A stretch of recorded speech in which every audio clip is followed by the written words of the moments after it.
Good morning, students. How are you? Welcome to all of you in my physics class. Student, we have started the chapter first E and we have covered the topic error and types of error. और हमने error propagation topic को start किया हुआ है. मतलब कि error को propagate हम कैसे कंबाइन करते हैं, plus minus multiplication and subtraction. हमने लास्ट वाले लेक्चर में ये 2 मेथड कवर कर लिए थे. आज के लेक्चर में हम मतलब कि मल्टीप्लिकेशन और डिवाइड का रूल सीखेंगे. स्टूडेंट्स, सो आज का हमारा फर्स्ट टॉपिक है एरर इन ए प्रोडक्ट. अगर हमारे पास 2 फिजिकल क्वांटिटी है ए एंड बी, हमने दोनों को क्या करना है, मल्टीप्लाई करना है. ठीक है, जैसे स्क्वायर है हमारे पास, स्क्वायर की लेंथ ए है और ब्रेथ बी है. तो वैसे तो हमें पता है स्क्वायर की ऑल साइड इक्वल होती है, हम सपोज कर लेते हैं. तो उसका जो मतलब कि एरिया आएगा that is equal to A into B. ठीक है, बट ए और बी दोनों लेंथ और ब्रेथ दोनों में जब हम मेजरमेंट करेंगे तो एरर आएगा. डेल्टा ए क्या है, absolute error in measurement of A. जब हम ए की वैल्यू मेजरमेंट करते हैं, डेल्टा एक्स इसके बीच में एरर है. डेल्टा बी क्या है, जब हम वी की वैल्यू मेजरमेंट करेंगे तो जो एरर प्रोड्यूस होएगा. ठीक है, अब जो इन दोनों का एरर होएगा उसको हमने डेल्टा एक्स से रिप्रेजेंट किया है. That is called absolute error in calculation of x. ठीक है, अब देखो मैंने आपको बताया था जो डेल्टा एक्स होएगा दोनों फिजिकल क्वांटिटी का एरर, उसको हमने कैसे सोल्व करना है. प्लस में हमारा अलग रूल था, सब्ट्रैक्शन में अलग है और प्रोडक्ट में अलग रूल है. ठीक है, प्रोडक्ट में हम कैसे फाइंड करेंगे, प्रोडक्ट में फाइंड करने का क्या मेथड होता है, हमने 2 फिजिकल क्वांटिटी को का प्रोडक्ट कर देना है. किसकी वैल्यू फाइंड करने के लिए, डेल्टा एक्स की वैल्यू फाइंड करने के लिए. ठीक है, तो हमारे पास ए की वैल्यू है A plus minus delta A. ठीक है, ए तो ट्रू वैल्यू है, डेल्टा ए की वैल्यू का एब्सोल्यूट एरर है, इनटू बी मतलब कि true value of B plus minus delta B is called absolute error of B. ठीक है, जैसे प्लस वाले केस में हम यहाँ पे प्लस लगाया था, माइनस वाले केस में हमने यहाँ पे बी प्लस लगाया था. ठीक है, अब सब्ट्रैक्शन वाले केस में माइनस लगाया था सब्ट्रैक्शन वाले केस में. अब मतलब कि मल्टीप्लिकेशन वाले केस में हम यहाँ पे मल्टीप्लाई का सिंबल अप्लाई करेंगे. अब देखो इसको कैसे सोल्व करेंगे हम. ये वाली टर्म से एक्स हमने कॉमन निकाल लिया तो इसके अंदर रह गया 1 प्लस माइनस डेल्टा एक्स पोन एक्स.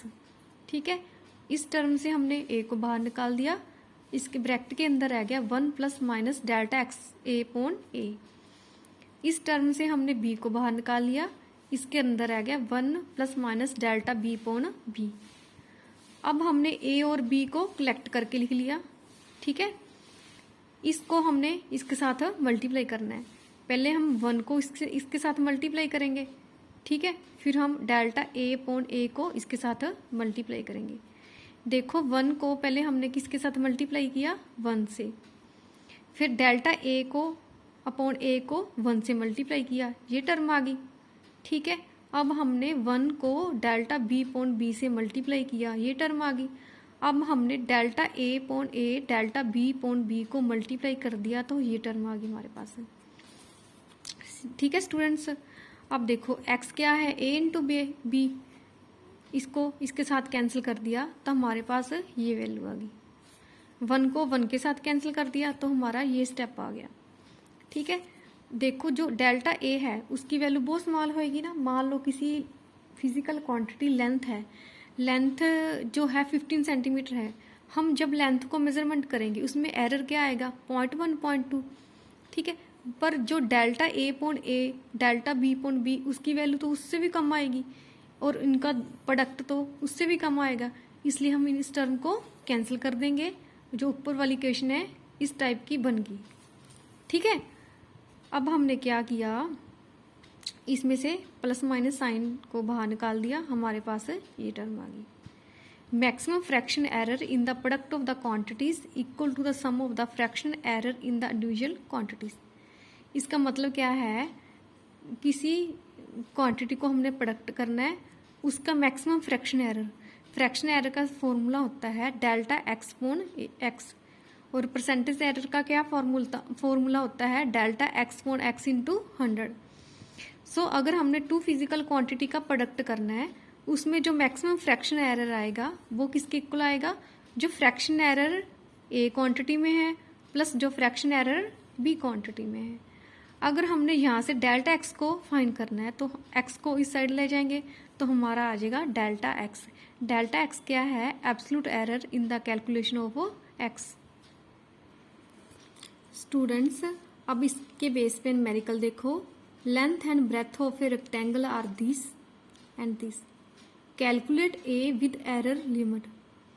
हमें रेक्टेंगल की लेंथ गिवन है और ब्रेथ गिवन है, हमने क्या फाइंड करना है, एरिया। वैसे तो रेक्टेंगल का एरिया क्या होता है, लेंथ इनटू ब्रेथ, उसको मतलब कि फाइंड करना बहुत इजी है।